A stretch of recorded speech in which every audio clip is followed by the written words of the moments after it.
मृत्युंजय मंत्रामध्ये सुद्धा शिवाला त्र्यंबक म्हटलेले आहे का? हो, मृत्युंजय मंत्राची सुरुवातच त्र्यंबकं यजामहेत पासून आहे.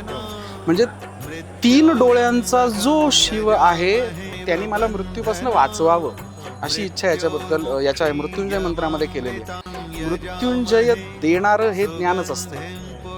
ज्ञान झालं मृत्यूबद्दलचं. मृत्यू म्हणजे काय आहे? भगवद्गीता जसं सांगते तसं वासांशी जीर्णानी यथा विहाय नवानी गृह्णादी नरोपराणी. एक आपण जुने कपडे बदलून नवीन कपडे घालतो ना, त्याप्रमाणे मृत्यू आणि जन्म आहे. हे जुने कपडे टाकून द्यायचे आणि नवीन कपडे घालायचे. हे ज्ञान एकदा झालं ना की मृत्यूवर विजय मिळवता येतो. म्हणून 3रा डोळा ज्ञानाचा यासाठी उघडला पाहिजे.